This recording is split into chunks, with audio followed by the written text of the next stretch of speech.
Hey Trevor, how you doing? Hi, Scott. Twice in one day. You were like at the meeting we were at. It was like the Trevor Damyan show. I was like, That's a fun meeting. wow, I appreciate that. Had a little catching up to do. oh my gosh, yeah. Do you pronounce your last name Damien or Damyan? Damien, Damien. as if the Okay. Y was spelled like an I.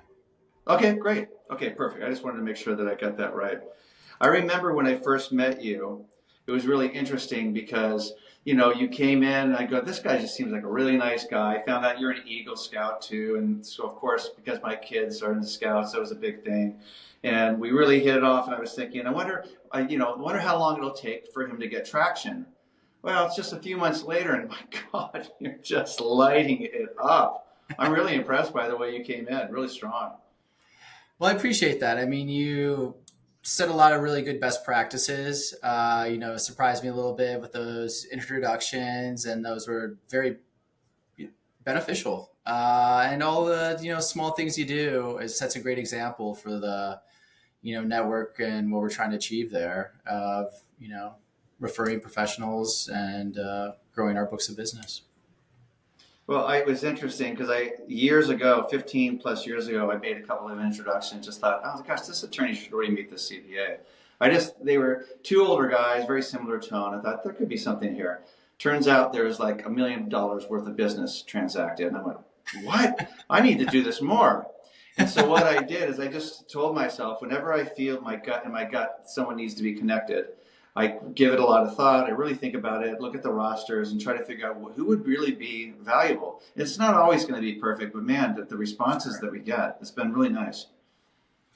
That's great. And I'll just give you a perfect example of why it's great. You may have already thought about this, but Petros, I met with yesterday, was one of the connections that you had made. And I already knew Hmm. Petros. I met him at the Pasadena Real Estate Affinity Group, and Uh we even huh. had a troika and exchanged some notes and deal flow.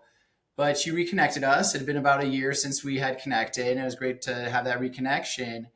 And as we're having our meeting, we're talking about Scott Nell. so, so, Yeah. that's good marketing there. You're you're connecting people, but really, it's also you're also. I'm sure you're a topic of a lot of those conversations that you connect to. Well, I appreciate it. I mean, to me, it's about creating a win-win. So, I want it to be good for everybody. And so if I can give back and do something like that, but it also, I realize, people realize that they think it's nice and they appreciate it and stuff like that. It's just a win-win. So to me, it's like and then what's interesting too is people started asking me, well, who do you want to meet? And I went, gosh, let's do this.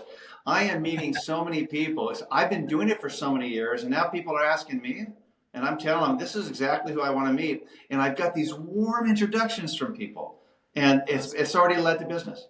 So I would and say how long that have you that's, been? that's like over 15 years.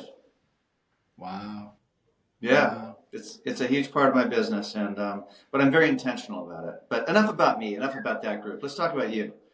So Okay. obviously, I mean, as young as you are, the amount of business that you're doing already in the commercial lending space, I mean, I have my head spins sometimes when you talk. I say, "What did you say? What did you say?" I got to look over at David Koga. What did you just say? Because he's talking over my head with all this because you really, really know your stuff.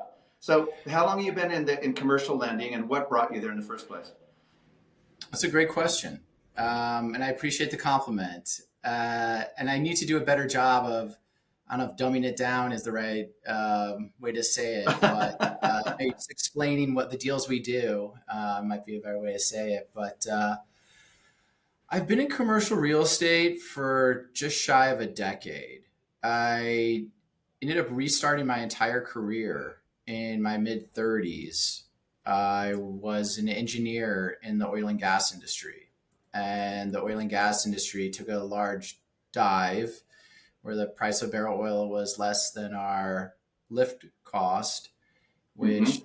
let go about two-thirds of the industry. And I had a choice to relocate to the Permian Basin, which is beautiful West Texas, or take a severance and restart my career. And I chose the latter. as I like LA. And Mm-hmm. started as an analyst. I knew nothing about real estate, loans, title escrow, construction. And a friend of mine is a lawyer, got a general counsel position at a startup at that time called Genesis Capital. And he got me an analyst role, and I just learned the business from the ground up on the job. And it Mm-hmm. was very difficult, right? Just the most simplest of terms. You just kind of go over your head. Real estate, as you know, Mm-hmm. kind of has its own language. And just doing a lot of deals, putting a lot of time and effort in, then got to promoted to a loan officer and Mm-hmm. started hitting the phones and trying to bring in some business. And then Genesis grew to a size that Goldman Sachs bought us.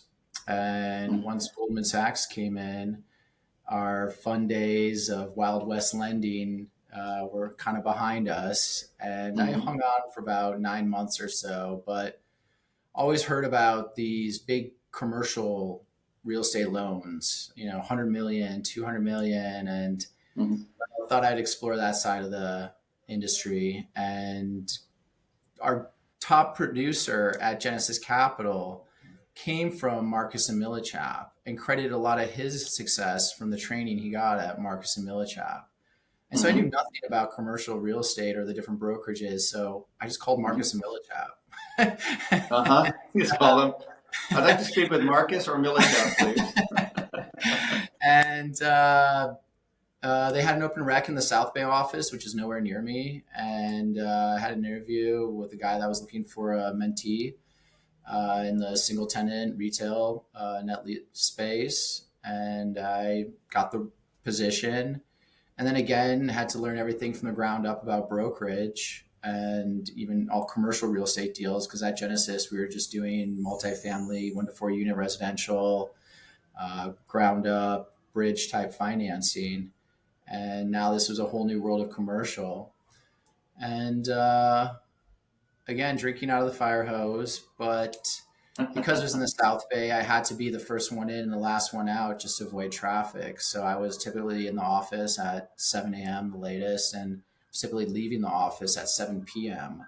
to avoid the Mm-hmm. traffic. And it takes luck, right? I mean, you have to have a strong work ethic, but you have to have a little luck. Sure. And I started, my mentor had me download a database of all the Dollar General owners in the Mm-hmm. nation. And it's a really simple tenant. They're smaller loan sizes, but they're investment grade, and we have good lender pool for them. And I started calling these people asking if they want to refinance. And I thought I Mm-hmm. was doing great because I had a 4.5%, 5%, but they kept telling me, "Oh, I'm at 3.5%, I'm at 4%." And I was like, "Wow, I'm never going to make it. Like this, everyone has a lower interest rate than me." Mm-hmm. And I changed my strategy. So I've just targeted low interest rate or low LTV loans. So loans that have a low loan to value relative to their purchase price or current value. Mm-hmm. And started pitching, hey, I can't offer you a lower rate, but I can offer you enough cash out to buy another Dollar General. And I was Oh, leaving I that like that. message on someone's home phone. It was actually a Dollar General in Damascus, Arkansas, smallest town on earth, and the loan was 250,000, so no one was calling on it.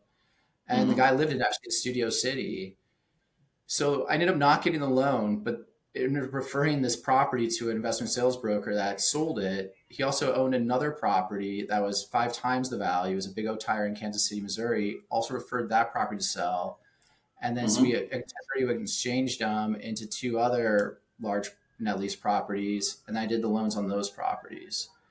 So Mm-hmm. just about a month of cold calling, I had this like grand slam of fees Nice. coming, and that just kind of started the momentum. And that first year was rough. I couldn't even afford to live in my own house. I was living with my girlfriend. I had to get there's Airbnb in it just to make things work because it was Mm-hmm. basically commission. And once I got through that first year, the second year was a little easier, but not much. And then, yeah, I moved on to CBRE. That's where I really built my book of business, expanded out beyond retail and net lease to multifamily, self storage, and other product types. Mm-hmm. It's a large team there. And then this pandemic happened. And when the pandemic happened, and maybe you saw it on your end, I'd be curious. On our end, there was two paths a broker went. They either just kicked up their feet and said, "Cool, I've been waiting 3 years to take a vacation. I'm just gonna go take a Mm-hmm. vacation." And there was others that were like, "Wow, let me try to figure this out and see if I can dig up some opportunities in this once in a lifetime event." And that's what we did is we dug in and found some opportunities in a once lifetime event and ended up funding a $500 million in loans that Holy year. moly. Yeah. Wow. Yeah. Portfolios were coming in. We couldn't operationally manage the amount of deal flow that was just Mhm. being thrown at us. Wow. Yeah. Uh, And then after that's a awesome. couple of And years now of look looking at for, go ahead. oh no, I said now look at you doing Yeah. all After these working huge for deals. couple of years with the big brokerages, decided to start my own brokerage, and it's been 3 years now, maybe four, 3.5, Hmm. and it's been a journey. But I haven't looked back, and very excited about where we're going, the current structure we have, the technology we've employed, Hmm. and um, just having a lot of fun while we're doing Awesome. Awesome. I bet you've got some great real estate health stories, don't you? it. Just one or two. Yeah. All right. Let's see I what you just had got. to Let's dig see what you really, really got. deep to try to find them, but I was able to. You know, what's funny. You could define, real estate story hell a number of ways. So, one way I thought of it was, your most challenging deal, maybe. Like, what deal Hmm. kind of came to you that you were just like, wow, how are we gonna finance this? And I remember it was Sure. one of my associates cold called the individual in Texas, and he owned an aquarium, Hmm. and we never financed an aquarium before, and not anything close to it, frankly. And we got the due diligence. It wasn't just an investment property. He actually owned and operated the business and owned the real estate. So we call that owner user. And this thing was just making all types of cash flow. And so I'm Hmm. looking at just the numbers on a piece of paper, and this is like a very doable deal. And we got back to the group and we're like, hey, this, unique product type, but from the numbers we're Hmm. looking at, this looks very financeable. They're like, well, we also need to let you know that I have a felony on my record. Uh-huh. And I was like, okay, well, that could change things significantly. Well, The way you talk, well, that could change things. tell me a little bit more about the felony. And so, because it depends, depending on the felony, we might be able to get around it. And so he goes, it's for fishing without a fishing license. I was Oh, like, that's it? I go, that's it? I go, that's real? And, and he's like, yeah, that's it. Fishing without a fishing license. Here in Texas, that's a big deal. And I was like, okay. So then I did some Googling and I was like, wow, okay, well, we probably pled down to this. But the long and the short of it is we got not only his first aquarium financed, but we got his second aquarium financed. And we're now looking at some construction of some aquariums for him. Nice. That's great. That's great. But I would never have thought a felony. You would think like a misdemeanor or something, but felony for a fishing license. Yeah, so we did some creative structuring well beyond just providing loan terms, and that's Hmm. really the part of the value we provide at our brokerage is Hmm. we basically moved all the assets out of his name and put it into his wife. And Hmm. without doing that, we would not have been able to finance the Uh-huh. property at a decent rate and term Right. if he were to stay within the borrowing entity. So we had to do a lot of maneuvering to Hmm. make it happen, but we got it across the finish line. Perfect. Perfect. I love that kind of creativity because a lot of people just say, I can't do it, but it's great when you can make it happen because you can think outside the box. Yeah, yeah, which actually, leads me to another deal story. Actually, I wasn't even thinking about talking about this one, but this is actually Hmm. kind of cool. So It's a property here in Los Angeles. It's a large industrial property. The property has some unique tenants on it. One of them is an active cement mixing tenant, so where you get your cement to build skyscrapers here in LA. Mm-hmm. Another tenant is a wooden pallet yard that Mm-hmm. literally has wooden pallets stacked at least 50 feet high, maybe a half acre across. And then Mm-hmm. there is actually a 120,000 square foot warehouse that does supplying to dollar stores, I think it was. The loan was about 28 million, and the borrower was on, I want to say, a hard money loan. It was provided by a debt fund, but this debt fund, I'm familiar with them, is notorious in the industry for over leveraging their borrowers Mm-hmm. because they like to take assets, and that's what happened to this borrower. Oh, They so they took them on knowing that the risk was there with the expectation that they can capture they the were asset. hoping they would default. Yeah. Yeah, Wow. Mm-hmm. yeah, because they're basically then they'd be picking up the property at 67 Fraction. cents on the dollar, right? Mm-hmm. Uh, so with that, and this is a sophisticated borrower, by the way. This borrower probably has a couple hundred million of real estate and Mm-hmm. knows every bank in town, knows lots of different capital market resources, and attempted to do this deal directly through all of their channels.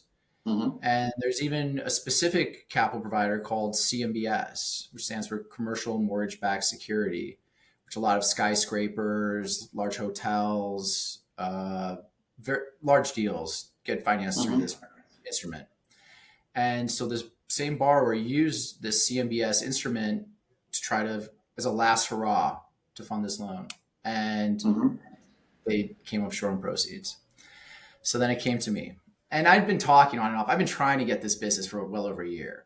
And they finally came back. They're like, okay, we've exhausted all our options. What can you do? And Mm-hmm. so I'm long going to get into the creative part of this. So this site, given it was about 13 acres Mm-hmm. in Alameda, which is a very big industrial area. And I took a look at their site map and we reviewed all the leases. And there was this one kind of corner of the entire property that no one's lease Mm-hmm. uh, basically captured. And this individual or group has a lot of other businesses.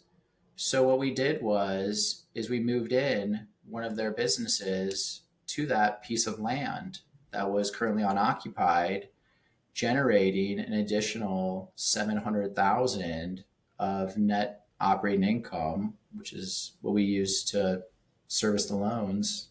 And then we were able to get to the $28 million in proceeds that they needed to take out their current loan. Mm-hmm. And we Nice. did that the day after the loan matured. The goal was to get it in after matured. And even at that point in time, we came up short a couple dollars. I remember wiring 350,000 out Mm-hmm. of the brokerage's account to make the borrower whole on the payoff, which was immediately paid back. But that was another crazy, crazy deal. What's it like when you wire money like that? Do you ever think like, you have to push the button? Should I? What if something happens? Or have you just you've Oh analyzed it so yeah. much that you're not thinking? Well, I mean, we put contracts in place real quickly, right? But Mm-hmm. yeah, you have to have a lot of trust. Yeah, yeah. I mean, But you're yeah, protecting yourself with the contracts. correct. Yeah. So this is another recent funding we had. This was here in Los Angeles. There's a covered mall, and as you may imagine, the covered malls don't perform like they did back in the '80s. Mm-hmm. And the same mall, it's a three-story mall. Second floor is completely vacant. So about one third of the mall is vacant. And one of the board members on this loan of this asset actually works at a bank. And current loan balance, I think, was 27 million at that time. But we were able to provide a loan of 33 million that their own bank that the board member sat on wasn't able to provide, Mm. to an asset that is one third completely vacant. And to make things even more complex, our borrower is currently serving time. And so once again, the borrower on the current loan was. So once You again, and we had your you and you and your felons. look, if all the deals are right down the fairway, they go to Bank of America. Uh-huh. But yeah, so we ended up having to transfer all the assets once again to the wife, Mhm. and she then became our borrower on the refinance, and we were able to close the loan. That's nice. That's good. Again, you and your felons and criminals, man. I had no idea that you were that guy. You seem like such I a, know. just like a nice, clean cut, Eagle Scout. Should know better, huh? We like to shine a light on charities and causes and stuff, and I know too the ones that you really are into because you're an Eagle Scout yourself, is the Scouts and the Guardians. So why don't you Right. just take a minute to talk about each? Sure, absolutely. Scouting has always been a part of my life. As you mentioned, I got the Eagle Scout, and really it wasn't until yourself that we started talking. And I think it was a little side meeting we had that you mentioned you're involved in Scouts, and Hmm. then you hosted your charity event, and I Thanks was for very being there. excited to attend and provide some charity, and that's what really kind of ignited my excitement to get back into that charitable organization. Oh, that's Uh, great. Another one is the Guardians, which focuses on like the Jewish home here in Los Angeles in the Valley. Was introduced by another one of our friends, and a great group that hosts events like comedy shows, breakfasts, and Hmm. different events around town. So both are philanthropic type groups that I like to give back to. That's great. I love that. And what? How old were you when you became an Eagle? 13 or 14? That's a good question. Maybe it was high school. So yeah, I guess maybe like maybe 14 or 15. Yeah. You should have just said 13, because then I would have been so freaking impressed. But most everyone I know, it's 17 or 18. So Yeah, maybe, my yeah, both of my it's high sons school. were Yeah. 17, not 18 obviously, but both of my sons, they were 17. And then our daughter is 16. She'll be turning 17 next year, and I'm thinking like, sweetie, just get this done. Did you ever imagine that girls were going to be part of the Scouts? No, I did not. No, I think that's really cool that it's scouts now. And Yeah, just the Scouts. yeah, I mean, it's hard enough to get Eagle, right? Just through the path of scouting, but it's really hard to be a scout in high school when you're trying to be Hmm. cool and go on dates and do all Yeah. that kind of stuff. So kudos to your kids and all those other scouts that stick with it. Well, what's great about it though is like, they wore it as like a badge of honor, which is great. So, they did. Like I said, look, if someone thinks it's goofy or something, and you really loving going camping and doing all these things and learning all this stuff that you'd never learn otherwise, and then our family spends all this extra time together. I said, stand behind your decision. I said, why do you think I walk out in a leader's outfit?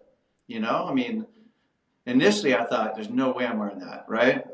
And then what happened is I got into it, started to understand the organization because I didn't do it growing up myself. And I went, I like this. I really enjoy what's going on here. And and seeing these kids grow.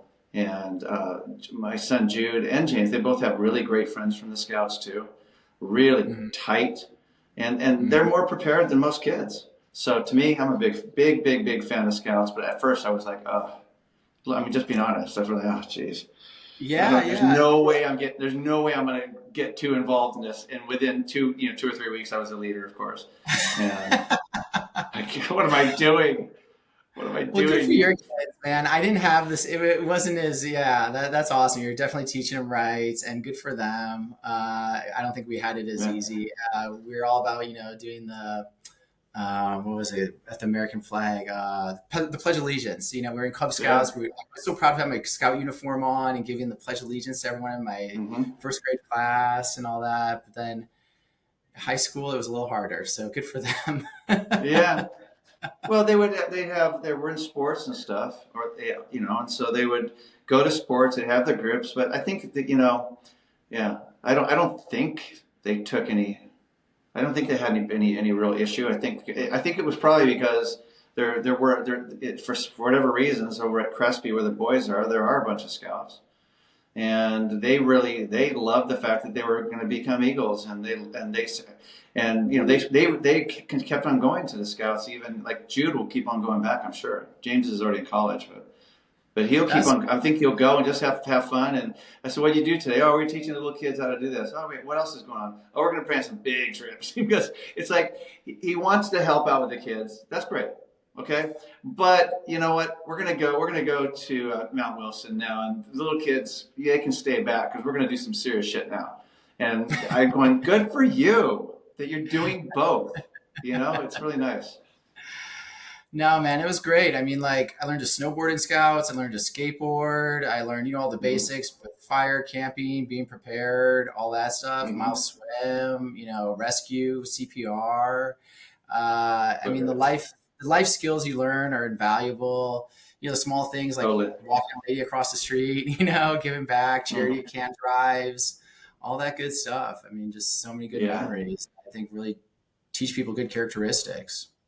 Well, it's been good for us, and I was really glad when they took girls in because I went to my daughter and I said she was with the Girl Scouts, and I said, you can join the Scouts now. What do you want to do? And depending on the group you're in, they might be doing stuff that's a little bit more light, a little more frilly or something like that. She goes, "Oh no, I'm going over there." Because she would come to these events. She wants to pick up a gun. She wants to shoot. And I'm going, "You're kidding." She was just great. Wants to get out there and rock and roll with the boys. And I the love it. girls troop was really, I mean, as big as the boys. And so there was a separation, but they could still come together. And so it was very nice. I'm very glad we did it, and I'm glad it worked out this way.